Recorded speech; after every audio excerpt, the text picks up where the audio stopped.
সুন্দরী, এদিকে আয়।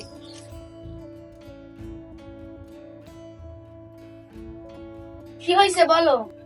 শোন বউ, সংসারে তো খুব অভাব, গ্রাম অঞ্চলে তো কাজ বাজ নেই, আমি বিদেশে যাই, এই ছেলেটার নিয়ে বাড়ি থাক। আচ্ছা থাকবানি, তুমি যাও বিদেশে।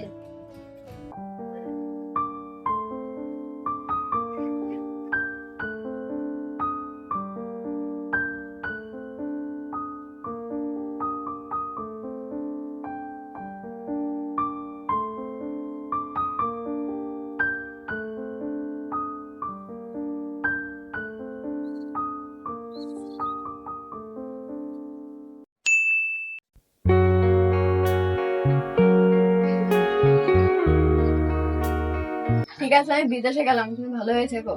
ঠিক আছে থাকবানি, তোমার চিন্তা করতে হবে না।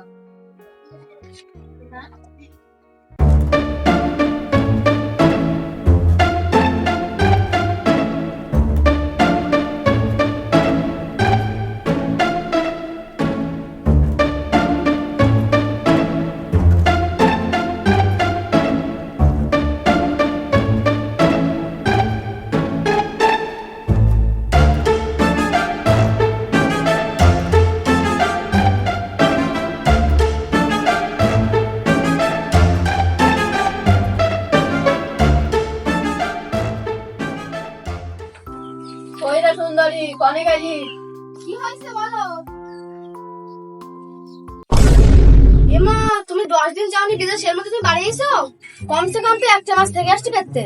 ও 1 মাস মুখে এসো আর বলি দিলাম, যাও দিনে 2-4 দিন থেকে এসো, তারপরে বলবা জ্বালাটা কি। ঠিকই তো বলছি আমি, যার বিদেশে গিয়ে 1 মাস থাকার মুরত নেই, সে আবার সংসার চালাবে। শালি কথাবার্তা দেখো দিনে, এনে দিচ্ছি তো, বাড়ি বসে বসে খাচ্ছ তো, খুব মজা লাগছে। দেখো দিনে ঝাকসা মুখের কথা, আমি আবার বিদেশ যাবো কেন? তাহলে আবার অত ফটো ফটো করতে গেল। ঠিকই তো বলিস আমি, যার বিদেশে গিয়ে 1 মাস থাকার মুরত নেই, সে আবার সংসার চালাবে কি করি।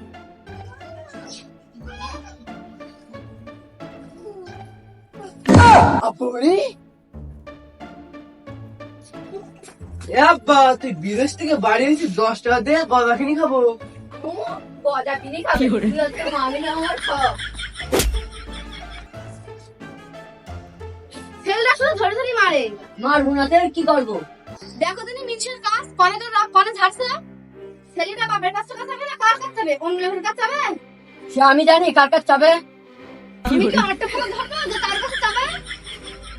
এই এতক্ষণ পর তোর মুখ দিয়ে সত্যি কথা বেরোলো। শালি, আমি তো ভেবে পাইনি আমিরা বিদেশ থেকে বাড়ি আসলি বউরা খুশি হয়, আর আমি বিদেশ থেকে বাড়ি আসলি তুই আমার উপরে জলিপুরি মরিস কেন রে? ছোড়া দিকে আয়। কি আব্বা? কি বল? কি বলো আব্বা? কি আর বলবো, এ তো আমার মতো তো দেখতে হয়নি। আমি প্রথম থেকেই ভাবছিলাম আমি তো এত কালো না, আমি তো শ্যামলা বন্ধ, এত কালো ছেলে হলো কি করি। আচ্ছা বউ, তুই আমার সাথে একটা সত্যি কথা বলবি? এটা কার ছেলে? এটা আমার ছেলে তো। দেখো দিদি বুড়ো সারার কথা, ভালো কথা বলতে গিয়ে আমার চরিত্র দাগ লাগাচ্ছে। না দাগ লাগাবো না, ওসব পায়তানি কথা আলিয়াসের সাথে চলবে না। এটা কার ছেলে বল? আমি হচ্ছে শ্যামলা, এ হচ্ছে কালো। বুড়ো সারা তোর ছেলে। আব্বা আমি হলো বিদেশি পোটা। দাঁড়া, তোদের বিদেশি প্রোডাক্ট দেখাচ্ছি।